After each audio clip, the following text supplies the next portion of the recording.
Hello everyone, this is जय पटेल। आपका बहुत बहुत स्वागत है जेवी यूनिवर्स में। तो आज के इस वीडियो में हम डिस्कस करने वाले हैं फिज़िक्स के चैप्टर नंबर 5 के बारे में, और इस चैप्टर का नाम है मैग्नेटिज्म एंड मैटर, राइट। तो आज के इस वीडियो में मैं आपको बताऊंगा कि कौन कौन सी चीज़ें इंपॉर्टेंट है आपके एमसीक्यूज़ के लिए, यानी कि आपको कौन कौन सी चीज़ें आपकी गुड सेट के एग्जाम में पूछी जा सकती है फिज़िक्स में, और कौन कौन सी चीज़ें इंपॉर्टेंट है आपकी थियरी के लिए, यानी कि कौन कौन सी चीज़ें आपकी बोर्ड के एग्ज़ाम के लिए जो पार्ट भी आता है उसमें पूछी जा सकती है। ठीक है, तो आप इस वीडियो को देखें उससे पहले मेरी आपसे रिक्वेस्ट रहेगी कि अगर आपने हमारे इस चैनल को सब्सक्राइब नहीं किया है तो आप प्लीज़ इसे सब्सक्राइब कर लीजिए, बिकॉज इन फ्यूचर आपके 12th बोर्ड की एग्ज़ाम के लिए और गुड सेट की एग्ज़ाम के लिए हम काफ़ी सारे वीडियोस लाने वाले हैं जो कि आपके लिए काफ़ी हेल्पफुल साबित होंगे। तो मेरी आपसे रिक्वेस्ट है कि आप प्लीज़ इस चैनल को सब्सक्राइब कर लीजिए और साथ ही में इस वीडियो को अपने फ्रेंड्स के साथ शेयर कीजिए जो कि अभी 12th स्टैंडर्ड में पढ़ रहे हैं। ओके, तो चलिए शुरू करते हैं। तो ये देखिए, जहाँ तक बात है हमारे इस 5th चैप्टर की, तो ये इतना ज़्यादा डिफिकल्ट चैप्टर नहीं है। It is one of the easiest chapters, तो इसमें आपको ज़्यादा प्रॉब्लम पड़ेगी नहीं। लेकिन मैं आपको फटाफट से हाईलाइट करवा देता हूँ कौन कौन सी चीज़ें इंपॉर्टेंट है उसके बारे में। मेरी आपसे रिक्वेस्ट है कि अपनी बुक आप साथ में निकाल के रखो ताकि आप भी हाईलाइट कर सको साथ साथ में। और अगर आपके पास अभी आपकी बुक अवेलेबल नहीं है तो मैं ये जो PDF है जिसमें मैं पूरा हाईलाइट करूँगा वो उसकी लिंक मैं डिस्क्रिप्शन बॉक्स में डाल दूँगा ताकि आप वहाँ से इसे डाउनलोड कर सकें। ओके, तो ये देखिए, पहली चीज़ ये है, some of the commonly known ideas regarding magnetism are. तो यहाँ पर ये चीज़ आपको पूछी नहीं जा सकती है कि मैग्नेटिज्म के आइडियाज़ बताओ, लेकिन क्योंकि काफ़ी इजी चीज़ है, काफ़ी लॉजिकल चीज़ है, मतलब ये तो हमें पता ही है ये सारी चीज़ें, लेकिन फिर भी हाईलाइट कर देता हूँ। अगर आपने इस चीज़ को एक बार भी नहीं पढ़ा है तो प्लीज़ ये जो पॉइंट्स है, ये 5 पॉइंट्स हैं, इन पाँचों पॉइंट्स को एक बार अच्छे से पढ़ लीजिएगा, इनको याद रखिए। ठीक है, समझ लीजिए, रटने की ज़रूरत नहीं है, बस समझने की ज़रूरत है। इसमें से आपको आपके MCQs के लिए हेल्प हो जाएगी, राइट। वैसे अधिकतर उसमें से आपको MCQ पूछे नहीं जाएंगे, लेकिन आपके MCQ के लिए कहीं ना कहीं आपको हेल्पफुल रहेगा। अब जो नेक्स्ट टॉपिक है वो है बार मैग्नेट। तो बार मैग्नेट वाला जो टॉपिक है वो भी आपको पूछा नहीं जा सकता है, लेकिन आपको इसको एक बार पढ़ना चाहिए। मतलब इसको आप पढ़ लीजिए, बार मैग्नेट क्या होता है आपको समझ में आ जाएगा, मैग्नेटिक फील्ड लाइंस के बारे में आपको थोड़ा बहुत आइडिया आ जाएगा। तो उस हिसाब से आप इसे बस एक बार पढ़ लेना, उससे ज़्यादा आपको इसको रटने की ज़रूरत नहीं है, यानी कि आपके पार्ट बी के लिए इतना ज़्यादा इंपॉर्टेंट नहीं है, राइट। अब देखिए, जो नेक्स्ट टॉपिक है वो है द मैग्नेटिक फील्ड लाइंस। तो मैग्नेटिक फील्ड लाइंस के अंदर यहाँ पर आपको जो सबसे इंपॉर्टेंट चीज़ ध्यान में रखनी है वो है उनकी properties, the properties of magnetic field lines. ये चीज़ आपको पार्ट बी में 2 मार्क्स में पूछे जाने के चांसेस बहुत ज़्यादा है, यानी कि आपको ये पार्ट बी में पूछा जा सकता है। तो आप प्लीज़ इन चारों की चारों प्रॉपर्टीज़ को काफ़ी अच्छे तरीके से याद रख लीजिए। ठीक है, इसमें से आपको MCQs भी पूछे जा सकते हैं, और साथ ही में ये चीज़ आपके पार्ट बी के लिए भी काफ़ी ज़्यादा इंपॉर्टेंट है, राइट। अब जो नेक्स्ट टॉपिक है वो है bar magnet as an equivalent solenoid. तो ये जो पूरी थियरी है वो पढ़ने वाली है। ठीक है, इसमें आपको बस एक इक्वेशन हाईलाइट करवा देता हूँ, इस इक्वेशन को आप ध्यान से याद रखिएगा। ये मैग्नेटिक मोमेंट का इक्वेशन है, राइट। और ये जो पूरी थियरी है वो काफ़ी इंपॉर्टेंट भी है साथ साथ में। ये देखिए, यहाँ पर ये जो सारी इक्वेशंस हैं, इन सभी इक्वेशंस को आपको खास याद रखना पड़ेगा। इस चैप्टर में से आपको डेरिवेशन वाली थियरी पूछे जाने के चांसेस काफ़ी कम है, यानी कि 3 मार्क्स में 4 मार्क्स में जो डेरिवेशन आता है वैसी चीज़ें पूछे जाने के चांसेस काफ़ी कम है। लेकिन इसके जो फॉर्मूलाए हैं, यानी कि जितने भी फॉर्मूले हैं इस चैप्टर के, वो काफ़ी ज़्यादा इंपॉर्टेंट है, राइट। तो it is all about formula. ये चैप्टर पूरा का पूरा फार्मूला के ऊपर बेस्ड है, और साथ में कुछ नॉलेज बेस्ड MCQs, राइट। तो यहाँ पर जो मैं कुछ चीज़ें हाईलाइट कर रहा हूँ, आप साथ साथ में हाईलाइट करते जाइएगा। नेक्स्ट है हमारा the dipole in a uniform magnetic field. Again a very important topic, the dipole in a uniform magnetic field. इस टॉपिक के अंदर आपको क्या करना है, तो देखिए, इसका जो डेरिवेशन है, मेरी आपसे रिक्वेस्ट रहेगी कि अगर आप इसका डेरिवेशन कर लो याद तो काफ़ी बढ़िया रहेगा, और अगर डेरिवेशन याद ना कर सको तो भी उसके पूछे जाने के चांसेस उतने ज़्यादा नहीं है, लेकिन हाँ, ये पूछा जा सकता है। तो आपको, अगर आप चाहते हैं कि फुल मार्क्स लाने हैं तो आपको इस चीज़ का डेरिवेशन याद रखना पड़ सकता है, राइट। और साथ ही में यहाँ पर देखिए कुछ इक्वेशंस है, तो ये इक्वेशंस को आप करना मत भूलिएगा। ठीक है, ये सारे जो इक्वेशंस है, tau is equal MB sin theta, और ये सारे इन इक्वेशंस को आपको याद रखना है। ठीक है, फिर एक देखिए एनर्जी का इक्वेशन है, पोटेंशियल एनर्जी का इक्वेशन है। तो ये सारे इक्वेशंस आपको याद रखने हैं, बिकॉज इन इक्वेशंस के ऊपर से आपको MCQs पूछे जा सकते हैं, राइट। और साथ ही में देखिए, आप रिवाइज भी करते जाना। ये जो मैं हाईलाइट कर रहा हूँ ये सारी चीज़ें देखो, फिर तुरंत ये जब वीडियो पूरा हो जाए तो ये सारी चीज़ें फटाफट से एक बार देख लो, ठीक है ना, तो आपके लिए रिवीजन भी हो जाएगा। ये देखिए, ये वाला जो पोर्शन है काफ़ी इंपॉर्टेंट है, यहाँ से आपको MCQ के लिए बहुत ज़्यादा हेल्प हो जाएगी। तो इस पोर्शन को आप MCQ के लिए ज़रूर कीजिएगा, राइट। यहाँ पर सारे एंगल दे रखे हैं कि भाई कौन सी स्टेबल पोजीशन है, कौन सी अनस्टेबल पोजीशन है, उसके बारे में। अब यहाँ पर देखिए एग्जाम्पल 5.1, तो यहाँ पर देखो एग्जाम्पल में तो मैं आपसे कहूँगा ही नहीं अब कुछ, एग्जाम्पल आपको कर ही लेने हैं। आपको किसी भी चैप्टर में फिजिक्स में एग्जाम्पल को नहीं छोड़ना है, यानी कि आपकी जो टेक्स्ट बुक के इल्यूस्ट्रेशंस हैं उन इल्यूस्ट्रेशंस को आपको फिजिक्स के केस में नहीं छोड़ना है, कर ही लेना है, राइट। ये भी इंपॉर्टेंट है। एग्जाम्पल 5.2 वेरी इंपॉर्टेंट एग्जाम्पल, यहाँ पर आपको एप्लीकेशन पता चल जाएगी काफ़ी अच्छे तरीके से और आपके कॉन्सेप्ट्स भी क्लियर हो जाएंगे। एग्जाम्पल 5.3 जो है अपना, वो एग्जाम्पल में आपको दिख रहे हैं जितने भी पॉइंट्स, वहाँ से आपको नॉलेज बेस्ड MCQs पूछे जाएंगे, ठीक है। तो आपको नॉलेज बेस्ड MCQs के हिसाब से करना पड़ेगा। चलिए आगे बढ़ते हैं। ओके, अब जो नेक्स्ट टॉपिक है वो है द इलेक्ट्रोस्टैटिक एनालॉग, यानी कि इलेक्ट्रोस्टैटिक्स जो चैप्टर था हमारा, फर्स्ट चैप्टर, सेकेंड चैप्टर, उस चैप्टर के अंदर का उसकी एनालॉजी यहाँ पर हमको दिखा रखी है। ये देखिए, ये जो पूरा टेबल है ना इसके अंदर, तो ये आप एक बार देख लेना टेबल, ठीक है। आपको पता चल जाएगा कि भाई एनालॉजी क्या होती है। ये आपको MCQ में हेल्प कर सकता है कि भैया वहाँ पर हमारा था P, यहाँ पर है M, ठीक है। वहाँ पर हमारा देखिए 4πε/r³, 1/4πε/r³, यहाँ पर μ0m/4πr³, ठीक है। तो ये एनालॉजी दे रखी है आपको पूरी की पूरी। उसके बाद एग्जाम्पल 5.4 वेरी इंपॉर्टेंट एग्जाम्पल कर लीजिएगा, राइट। एग्जाम्पल्स को तो आपको करना ही करना है। 5.5 कर लीजिएगा। अब देखिए नेक्स्ट है मैग्नेटिज्म एंड गाउस लॉ। तो गाउस लॉ यहाँ पर देखिए 5th चैप्टर में काफ़ी इजी है गाउस लॉ, इसमें आपको बिल्कुल भी प्रॉब्लम नहीं पड़ेगी, मतलब कुछ है ही नहीं, आई मीन ये देखिए बस इतना सा है ये सारा, ठीक है। तो बस इतना पढ़ लो, इसके अलावा इसके पूछे जाने के चांसेस काफ़ी कम है। लेकिन MCQ के लिए जो बहुत इंपॉर्टेंट स्टेटमेंट है जो कि मैं आपको हाईलाइट करवा रहा हूँ वो ये है। तो ये स्टेटमेंट आपको पता होनी चाहिए, ठीक है। ये MCQ के लिए आपकी काफ़ी ज़्यादा इंपॉर्टेंट स्टेटमेंट है, राइट। अब आगे बढ़ते हैं एग्जाम्पल 5.6। तो एग्जाम्पल 5.6 अगेन एग्जाम्पल्स आपको सारे करने हैं। एग्जाम्पल्स में आपको किसी भी तरीके की प्रॉब्लम नहीं करनी है अपने लिए, क्योंकि अगर आपको एग्जाम्पल अच्छे से आते होंगे तो आप समझ लीजिए आपका फिजिक्स के अंदर 50% काम खत्म, राइट। तो एग्जाम्पल्स को काफ़ी अच्छे तरीके से आपको करना है, ठीक है। ये देखिए, ये आपको एग्जाम्पल्स, इस तरह के एग्जाम्पल्स पूछे जाने के चांसेस काफ़ी ज़्यादा हैं, ऐसे examples, right. So don't miss examples in any chance. ये सारे नॉलेज बेस्ड MCQs में आपको पूछे जा सकते हैं। इनमें आपको टाइम काफ़ी कम देना पड़ता है। अच्छे से आप इनकी कॉन्सेप्ट को समझ लो तो आपको जब इस तरह के MCQs पूछेंगे वो, तो आपको फटाफट से बहुत मज़ा आएगा टिक करने में, और काफ़ी कम टाइम में आप नॉलेज बेस्ड MCQs के जो मार्क्स होंगे उनको ग्रैस्प कर पाओगे, right. Example 5.7 again easy example है काफ़ी ज़्यादा, तो आप इसको कर लीजिएगा, आपके नॉलेज बेस्ड MCQs में आपको काफ़ी हेल्प करेगा, राइट। नेक्स्ट है द अर्थ्स मैग्नेटिज्म। अब ये जो टॉपिक है ना, ये इस चैप्टर की जान है, जान। मतलब अगर आप 5th चैप्टर पढ़ रहे हो ना, तो उसका जो बेसिक इंटेंशन है ना वो ये थियरी है। अब यहाँ से जो चीज़ें हैं वो आपके लिए काफ़ी इंपॉर्टेंट है। यहाँ पर मैं आपको जो चीज़ें टिक करवा रहा हूँ ना, प्लीज़ उन सभी चीज़ों को बारीकी से पढ़ना, अच्छे से पढ़ना और मिस मत करना, राइट। तो यहाँ पर देखिए सबसे पहले डायनेमो इफेक्ट। डायनेमो इफेक्ट आपको पता होना चाहिए क्या होता है, उसकी पूरी की पूरी डेफिनेशन आपको अच्छे से पता होनी चाहिए, क्योंकि ये आपके MCQ के लिए बहुत ज़्यादा इंपॉर्टेंट स्टेटमेंट बनेगी। फिर यहाँ पर ये देखिए order of Earth's magnetic field, ये इंपॉर्टेंट है। फिर यहाँ पर कुछ लैटिट्यूड्स और लॉन्गिट्यूड्स की वैल्यूज़ दे रखी है, तो ये भी एक बार पूछा गया था गुजसेट की एग्ज़ाम के अंदर, ठीक है। तो इसके लिए आपको ये भी करना पड़ेगा, ये आपको याद रखने पड़ेंगे रफली अगर आपने याद रख रखे हैं। और अगर आपने याद रखा भी, देखो अंटार्कटिका के अंदर कितना है, फिर नॉर्थ कनाडा के अंदर कितना है, वैसे याद रखा होगा, थोड़ा रफली याद होगा तो भी आपका काम हो जाएगा, राइट। फिर ये वाली जो स्टेटमेंट है, the axis of the dipole does not coincide with the axis of rotation of the earth but is presently tilted by approximately 11.3 degree with respect to the latter. सो ये जो चीज़ें हैं मैं जो हाईलाइट करवा रहा हूँ वो प्लीज़ पढ़ लेना। ये देखिए, the pole near the geographic north pole of the earth is called the north magnetic pole, the pole near the geographic south pole is called the south magnetic pole. तो यहाँ पर थोड़ा सा थियरिकल पोर्शन आ जाता है इस चैप्टर का, इसलिए आपको यहाँ पर थोड़ा बहुत याद रखना पड़ेगा, ओके। फिर देखिए यहाँ पर ये जो पैराग्राफ है, ये पूरा का पूरा पैराग्राफ इम्पॉर्टेंट है, तो इसको आपको पढ़ना पड़ेगा, प्लीज़ डोंट मिस इट।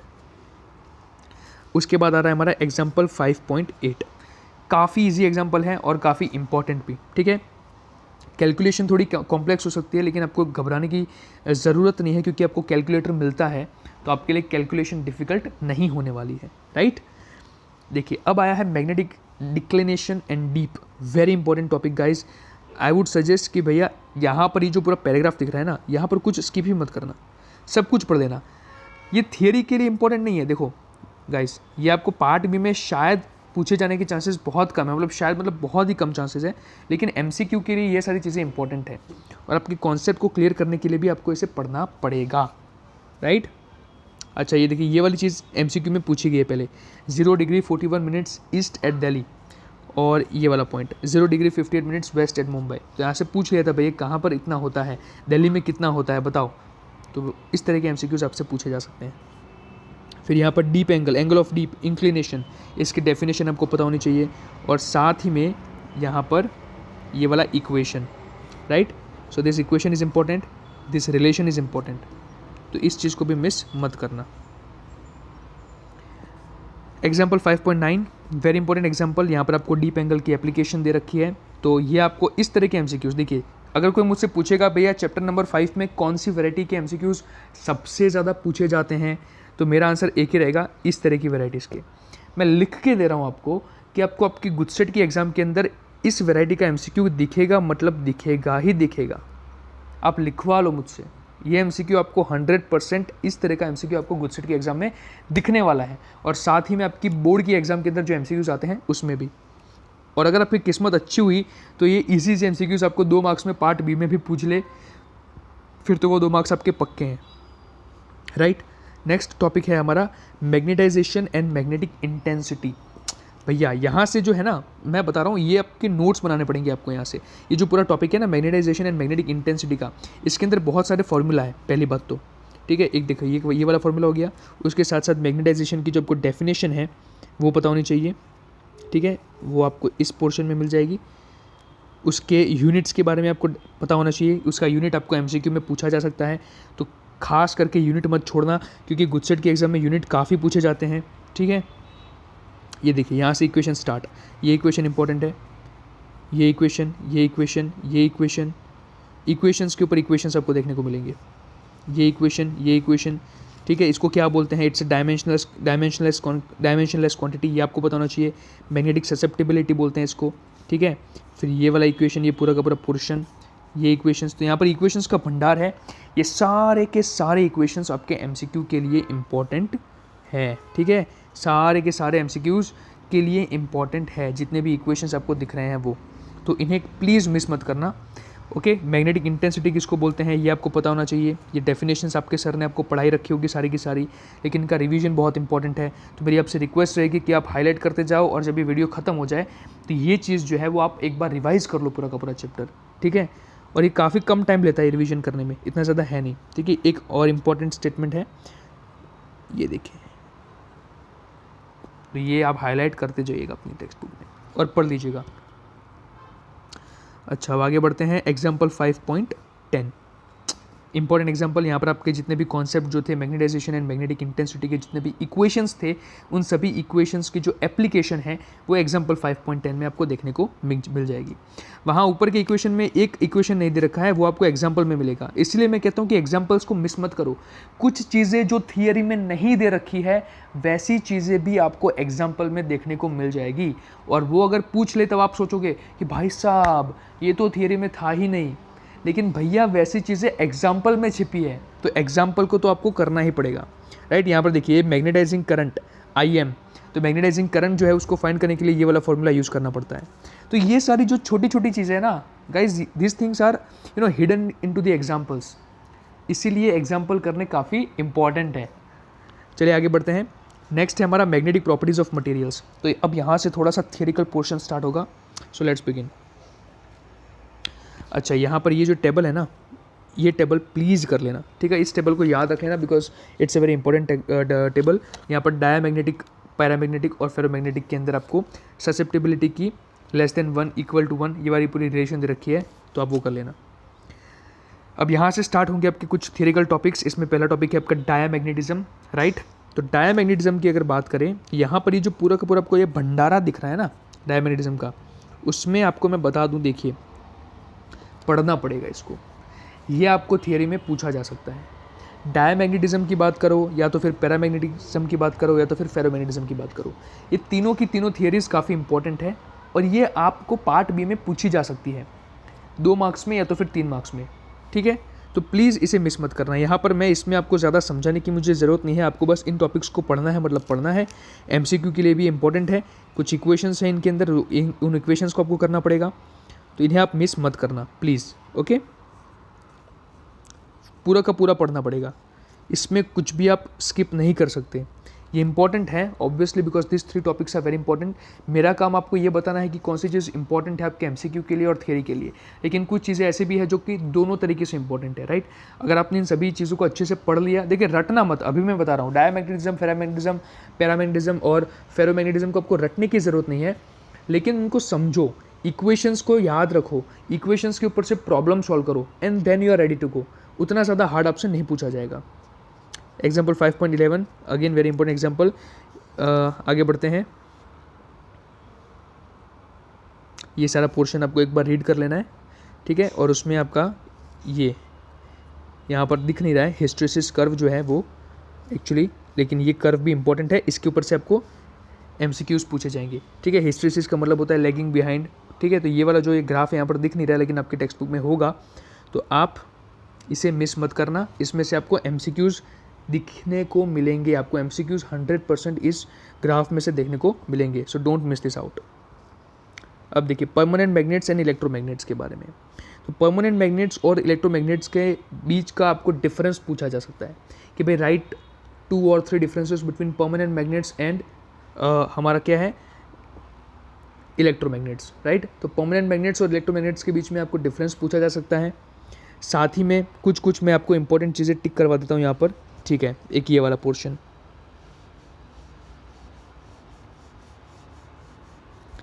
इसमें ये जो एग्जाम्पल्स हैं ये एग्जाम्पल्स इंपॉर्टेंट हैं, राइट। और उसके अलावा यहाँ पर तो ओके ये वाला पोर्शन और इसके भी एग्जाम्पल्स लास्ट में दे रखे हैं, ओके यहाँ पर। तो एग्जाम्पल्स आपको MCQ में पूछे जा सकते हैं, राइट स्टूडेंट्स, ये आपको MCQ में पूछे जा सकते हैं। और उसके अलावा जो इनकी मटेरियल की जो प्रॉपर्टीज़ है इलेक्ट्रोमैग्नेट्स और परमानेंट मैग्नेट्स की, वो आपको MCQ में पूछी जा सकती है। उसके अलावा अगर थियरी की बात करें तो मैंने आपको बता दिया कि इसमें आपको डिफरेंस पूछा जा सकता है कि भाई right 2 or 3 differences between permanent magnets and electromagnets. और इसी के साथ ये छोटू मोटू सा चैप्टर जो है आपका चैप्टर नंबर 5 जो कि है मैग्नेटिज्म एंड मैटर, वो फिनिश हो जाता है। बहुत ही इजी चैप्टर है, इसमें ज़्यादा टाइम नहीं जाता है, बच्चे खासकर इस चैप्टर को स्किप भी नहीं करते हैं बिकॉज काफ़ी कम समय में ये चैप्टर फिनिश हो जाता है। तो मेरी आपसे यही रिक्वेस्ट रहेगी कि आप इस चैप्टर को अच्छे से पढ़ें, ठीक है। मैंने आपको जो जो चीज़ें जिस तरीके से समझाई उस तरीके से आप प्रिपेयर करें। और लास्ट में जो ये समरी है उस समरी की आप हेल्प ले सकते हो फॉर रिवीजन, राइट। रिवीजन यानी कि क्विक रिवीजन, अगर आप क्विक रिवीजन करना चाहते हैं तो यहाँ से आपको काफ़ी हेल्प मिल जाएगी। और ये देखिए ये टेबल जो है ना, ये बहुत इंपॉर्टेंट टेबल, मैं हर बार हर एक वीडियो में कहता हूँ कि इस टेबल को कभी भी मिस ना किया करो। क्यों कहता हूँ? बिकॉज इस टेबल के अंदर जो आपको मैं सच बता रहा हूँ, यहाँ पर MCQ का भंडार है। इस टेबल में से आपको 100% मतलब दिख ही जाएगा, there is no option in that. यहाँ से देखिए मतलब पूरे का पूरा क्या रखा है, डायमेंशंस के बारे में, यूनिट के बारे में, पूरी की पूरी इन्फॉर्मेशन यहाँ पर आपको चैप्टर में आने वाली जितने भी है फॉर्मूला वो दे रखी है। यानी कि आपको थियरी में ढूंढने की ज़रूरत नहीं है कि भैया इसका क्या यूनिट है, इसका क्या डायमेंशनल फार्मूला है, ये कैसी क्वांटिटी है, is it a scalar quantity, is it a vector quantity. You don't need to find all those things inside the theories. भाई पैराग्राफ्स में ढूंढने की ज़रूरत नहीं है, थोड़ा स्मार्ट वर्क करो। कोई समरी के बाद का पोर्शन तो देखता ही नहीं है, मतलब समरी कोई देखता ही नहीं है जब चैप्टर फिनिश होता है तब। लेकिन मेरी रिक्वेस्ट है कि आप थोड़ा नीचे आके देखो तो सही यार, कितना ब्यूटीफुल सा टेबल दे रखा है, मतलब NCERT वालों ने पूरा का पूरा अरेंज करके दे रखा है यहाँ पर, ठीक है ना। आपको पूरा अरेंज करके दे रखा है कि भैया इसमें से पढ़ लो, इसमें चैप्टर में आने वाले जितने भी हमारे फिजिकल क्वांटिटीज़ हैं उनको हमने कवर कर रखा है। तो मेरी रिक्वेस्ट रहेगी कि आप इसे कर ले, यहाँ से आपको 100% एक MCQ दिखेगा, मतलब दिखेगा ही, राइट। और उसके बाद आती है एक्सरसाइज। तो एक्सरसाइज तो भैया कुछ कहने वाली बात नहीं है। एडिशनल एक्सरसाइज की अगर आप प्रॉब्लम्स नहीं कर रहे हो तो चलेगा, एडिशनल एक्सरसाइज को पहले मत करना। सबसे पहले आपकी जो एक्सरसाइज है उसको फिनिश करना। उसके बाद अगर आपके पास टाइम बचता है, आपके पास बहुत सारा टाइम है, आपने बहुत बार रिवीजन कर लिया है, तब आप एडिशनल एक्सरसाइज को कर सकते हो। अदरवाइज़ पहले एडिशनल एक्सरसाइज को प्रायोरिटी मत देना, ठीक है। अपना ज़्यादातर टाइम एक्सरसाइज पे देना, ठीक है। अगर एक्सरसाइज एक बार की है ना, तो मैं आपको ये सजेस्ट करूँगा कि उस एक्सरसाइज का रिवीजन 2-3 बार कर लो, उसके बाद एडिशनल एक्सरसाइज पे जाना। ऐसा मत करना कि भाई एडिशनल एक्सरसाइज को हमने एक्सरसाइज को हमने एक बार कर लिया, उसके बाद एडिशनल एक्सरसाइज के एक प्रॉब्लम में 3-4 घंटे गुजार रहे हैं, क्योंकि उसके सम हार्ड होते हैं, राइट। तो उसमें ज़्यादा टाइम इन्वेस्ट मत करना, उसकी जगह आप एक्सरसाइज में टाइम देना अपना, जिसकी मदद से एक्सरसाइज के प्रॉब्लम्स आपको काफ़ी अच्छी तरीके से आ जाए और वहाँ पर आपके मार्क्स आने की प्रोबेबिलिटी ज़्यादा होती है। तो हमें स्मार्ट वर्क करना है, ठीक है ना। हार्ड वर्क भी करना है, स्मार्ट वर्क भी करना है, लेकिन स्मार्ट वर्क देखो भी हम किस डायरेक्शन में कर रहे हैं, राइट। तो हमें गधे की तरह मेहनत नहीं करनी है। और इसी के साथ मैं आशा करता हूँ कि आज का ये वीडियो आपको अच्छा लगा होगा। I have tried my best to explain you everything. और अगर आपको लग रहा है कि मैं एफर्ट्स डाल रहा हूँ, तो मेरी आपसे रिक्वेस्ट है कि आप प्लीज़ इस चैनल को सब्सक्राइब कर लीजिए। That's my request to you. और आप प्लीज़ इस वीडियो को अपने फ्रेंड्स के साथ भी शेयर करें, ताकि ज़्यादा से ज़्यादा लोगों को पता चले कि मैं आपके लिए ऐसा कंटेंट बना रहा हूँ। एंड उसी के साथ thank you very much for watching this video. Bye bye.